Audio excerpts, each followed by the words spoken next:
Hello everyone, आप सभी का फिर से स्वागत है मेरे चैनल आयुर्वेद अरीना पर। आज हम देखने वाले हैं शल्य तंत्र का चैप्टर नंबर 19 जो है सामान्य व्याधि परिचय। आज हम इसका पॉइंट नंबर 6 कवर करने वाले हैं। हमने जो पहले 5 पॉइंट है वो कवर कर लिए हैं, आप उनको प्लेलिस्ट में देख लीजिएगा। आज हम स्टार्ट करने वाले हैं 6 पॉइंट इसका, जो है कोथ के बारे में, या फिर हम गैंग्रीन इसको मॉडर्न से कोरिलेट करते हैं। आज इसको हम etiopathogenesis, types, clinical features, investigations, differential diagnosis, complications और मैनेजमेंट, ये सारे पॉइंट कवर करने वाले हैं। डायग्राम में आप देख सकते हैं, यहाँ पर जो गैंग्रीन है वो ऐसे दिखाई देता है यूजुअली, और एक्सट्रीमिटीज में पाया जाता है, जो कि टिश्यू में ये फॉर्म होता है। तो चलिए बिना कोई टाइम वेस्ट किए स्टार्ट करते हैं। सबसे पहले हम देखने वाले हैं कोथ के बारे में। तो कोथ के बारे में आयुर्वेदिक पर्सपेक्टिव क्या है, तो इसको आयुर्वेद में गैंग्रीन को कोथ कहा जाता है, और ये दुष्ट व्रण के अंडर आता है, जो कि मार्ग व्रण और धातु क्षय की पैथोलॉजी से क्रिएट होता है। तो ये दुष्ट व्रण के अंदर आता है कोथ, और ये मार्ग व्रण और धातु क्षय इनमें आता है। पैथोलॉजिकल प्रोबेबिलिटी ऑफ गैंग्रीन में भी accumulation of the morbid kapha and pitta dosha, यानी कि जो मॉर्बिड कफ यानी कि पड़ा हुआ कफ है और पित्त दोष है उसका दूषित हो जाना, इससे कोथ ये व्याधि उत्पन्न होती है। ये कफ और पित्त जो दूषित हो जाते हैं उससे क्या होता है, वात दोष की दृष्टि होती है और मार्गावरोध हो जाता है, यानी कि इम्पेयरमेंट ऑफ द मोमेंटम और सर्कुलेशन ऑफ द चैनल्स ये पॉसिबल हो सकता है। ये कोथ की पैथोलॉजिकल प्रोबेबिलिटी होती है। कोथ के बारे में क्या कहा जाता है, तो ये मार्गवरण होता है, यानी कि ये लिमिटेड नहीं होता है प्रॉक्सिमल ऑब्स्ट्रक्शन, बट ये डिस्टल टू द ऑब्स्ट्रक्शन होता है, यानी कि जो दूर तरफ यानी कि एक्सट्रीमिटीज जहाँ पर होती है वहाँ पर कोथ उत्पन्न होता है, क्योंकि वहाँ पर न्यूट्रिएंट्स का जो सर्कुलेशन है वो प्रॉपरली नहीं हो पाता, इसलिए वो डिस्टल डिस्टल एंड को ऑब्स्ट्रक्शन करता है और वहाँ पर न्यूट्रिएंट्स की कमी हो जाती है, जिससे धातु क्षय जन्य पैथोलॉजी या फिर संप्राप्ति हमें देखने को मिलती है। तो ये हो गया कोथ के बारे में। कोथ का हम मैनेजमेंट कैसे करते हैं, तो इसमें हम कैशोर गुगुड़, संजीवनी वटी और दशांगलेप इनका इस्तेमाल कोथ के लिए करते हैं। तो ये मार्गवरण के अंदर या फिर जो हम धातु क्षय जन्य संप्राप्ति बोलते हैं, इसके अंडर ही कोथ का व्याधि आता है। कोथ के बारे में हमने आयुर्वेद पर्सपेक्टिव देख लिया है। अब हम देखने वाले हैं गैंग्रीन को, यानी कि जो कोथ का मॉडर्न पर्सपेक्टिव है। गैंग्रीन यानी कि क्या होता है, it is type of necrosis, यानी कि नेक्रोसिस यानी कि टिश्यू या फिर सेल्स का डेड हो जाना, जो कि क्रिटिकली इनसफिशिएंट ब्लड सप्लाई से होता है, यानी कि जो हमें एक्सट्रीमिटी डिस्टल पॉइंट पे जो हमें ब्लड सप्लाई देखने को मिलता है वहाँ पर वो इनसफिशिएंट हो जाता है और वो ज़्यादा मात्रा में होता है, इसलिए वहाँ पर नेक्रोसिस यानी कि सेल डेथ या फिर टिश्यू डेथ वहाँ पर हो सकती है, इसलिए उसको गैंग्रीन बोलते हैं। इसकी डेफिनेशन क्या है, gangrene is the macroscopic death of tissue with super added putrefaction, यानी कि यहाँ पर मैक्रोस्कोपिक डेथ देखने को मिलती है टिश्यूज की, और सुपर एडेड प्यूट्रिफेक्शन यानी कि जो सड़ने की क्रिया होती है वहाँ पर भी देखने को मिलती है। अब हम एक एक करके देखने वाले हैं गैंग्रीन के कॉजेस। तो इसमें atherosclerosis, Reynolds disease, hemiplegia, bed सोर, थ्रोम्बोसिस और कशिंग इंजुरीज, ये सब इसके कॉजेस आते हैं। तो सबसे पहले देखते हैं एथेरोस्क्लेरोसिस। एथेरोस्क्लेरोसिस क्या है, तो ये क्रोनिक डिसीज होता है जो कि लिपिड रिच प्लेक का डिपोजिशन इसमें हो जाता है। इसमें आर्टेरियल वॉल जो होती है वो नैरो हो जाती है, यहाँ पर ऐसी जो आर्टेरियल वॉल है वो यहाँ पर नैरो हो जाती है, छोटी हो जाती है, जिससे ब्लड फ्लो का रिडक्शन हो जाता है और न्यूट्रिएंट्स की वहाँ पर प्रॉपरली डिस्ट्रीब्यूशन नहीं होता। दूसरा देखते हैं हम रेनॉल्ड्स डिसीज।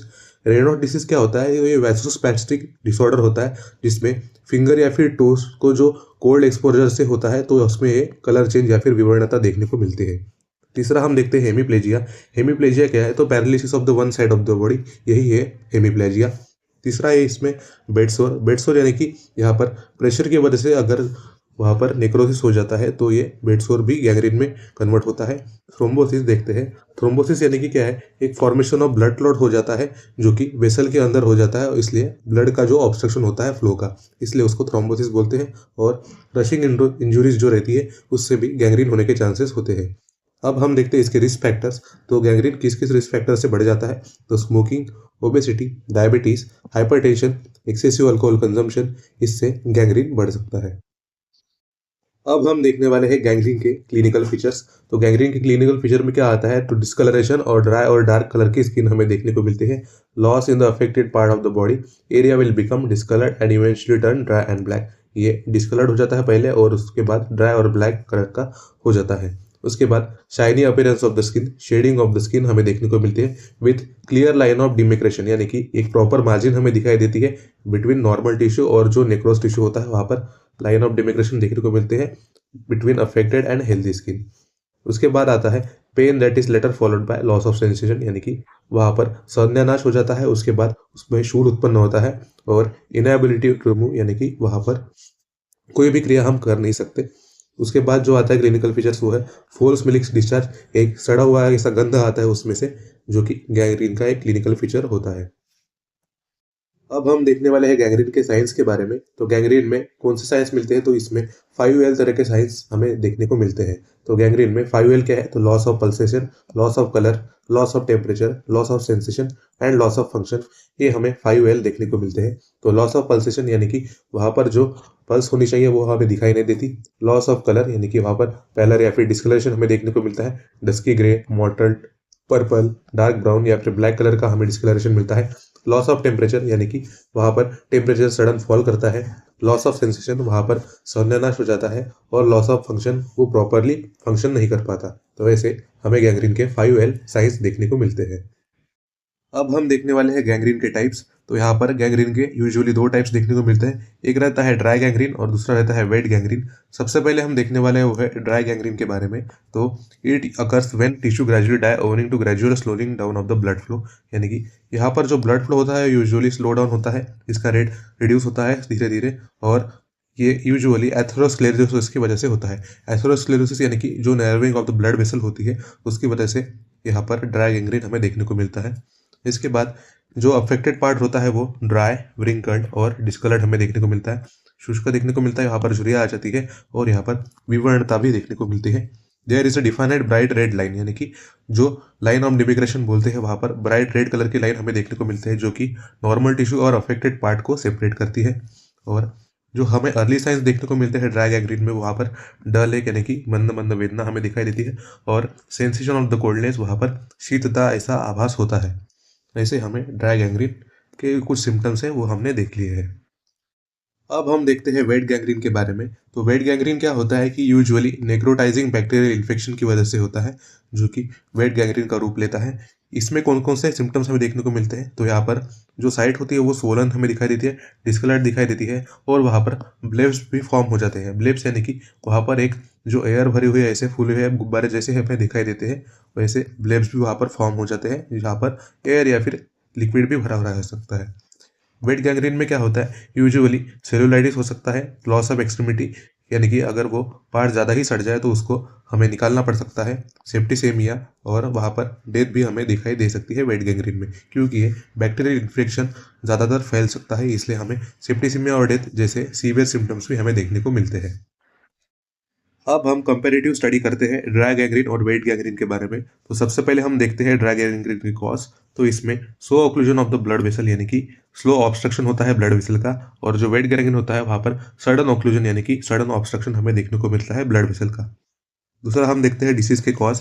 तो ड्राई गैंग्रीन के कॉज कौन कौन से होते हैं, तो यूजुअली ये एथेरोस्क्लेरोसिस और डायबिटिक गैंग्रीन ऐसे हमें कॉज देखने को मिलते हैं। और जो वेट गैंग्रीन होता है उसमें स्लॉग स्टैंडिंग वेनस थ्रोम्बोसिस और बेड सोर्स, ये दो कॉज हमें यूजुअली देखने को मिलते हैं।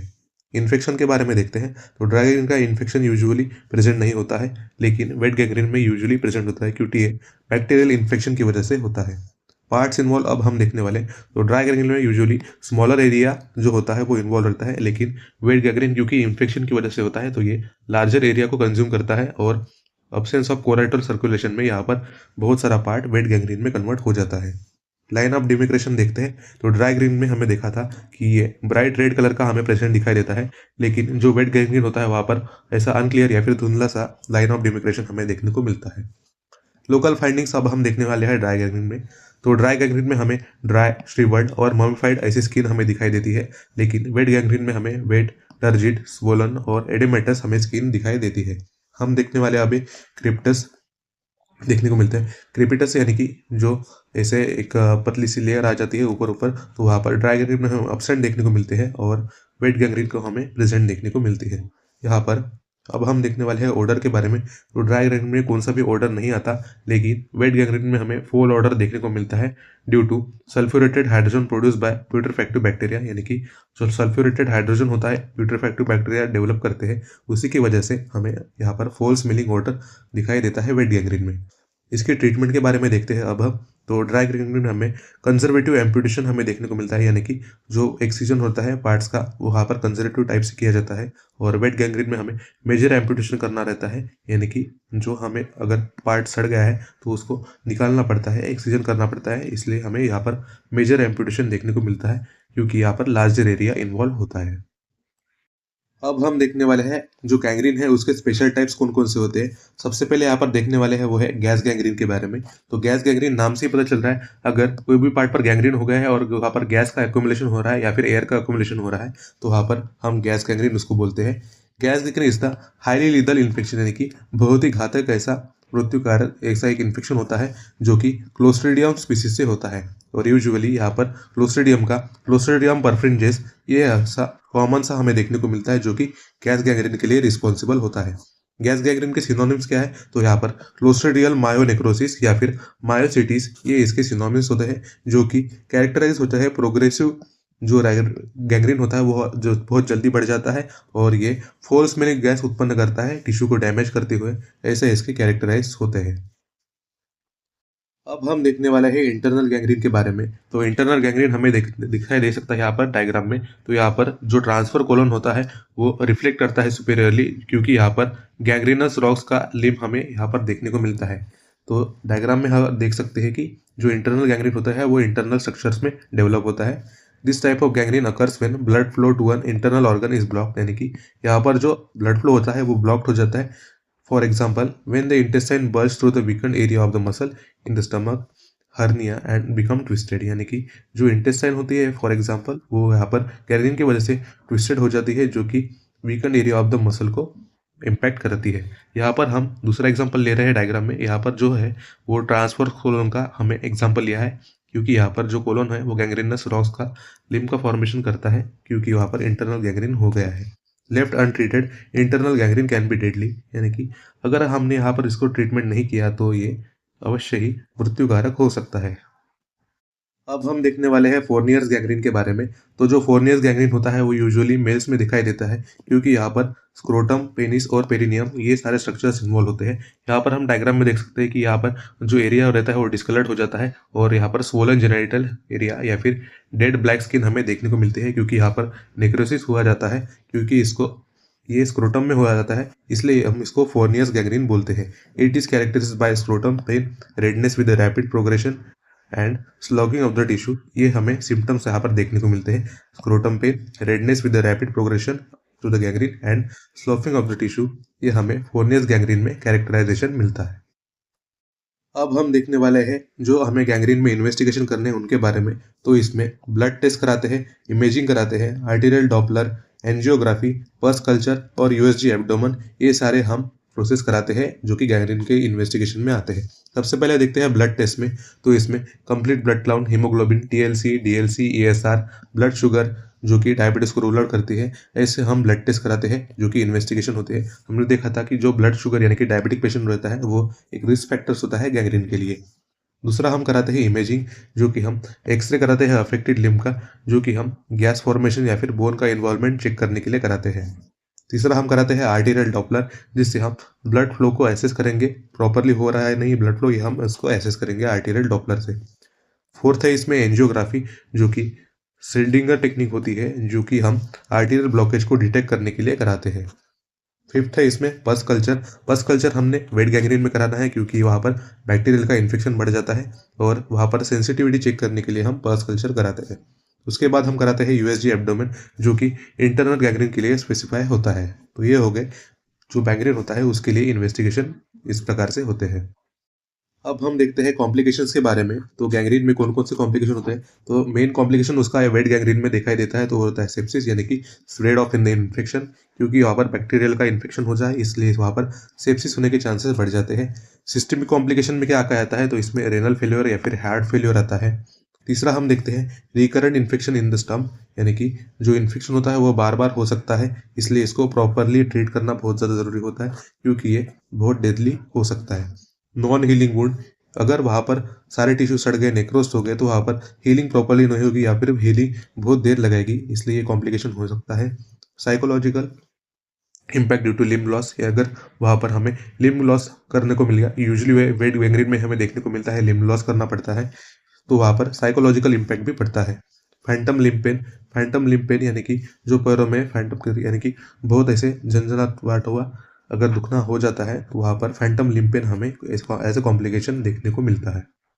अब हम देखने वाले हैं गैंग्रीन के मैनेजमेंट के बारे में। तो मैनेजमेंट यानी कि ट्रीटमेंट हम देखने वाले हैं गैंग्रीन का। सबसे पहले क्या करते हैं, तो अगर डायबिटीज पेशेंट रहा तो डायबिटीज कंट्रोल में लाते हैं गैंग्रीन पेशेंट को। उसके बाद हमें ड्रग्स का एडमिनिस्ट्रेशन कराना है। तो इसमें गैंग्रीन में हम कौन कौन से ड्रग्स देते हैं, तो इसमें जो ब्रॉड स्पेक्ट्रम एंटीबायोटिक्स रहती है, वैसोडायलेटर्स होते हैं क्योंकि एथेरोस्क्लेरोसिस की वजह से भी गैंग्रीन हो सकता है, पेंटोक्सिफिलिन, प्रैक्सिलिन और स्मॉल डोज ऑफ एस्पिरिन, ये सारे ड्रग्स का इस्तेमाल हम गैंग्रीन के मैनेजमेंट में करते हैं।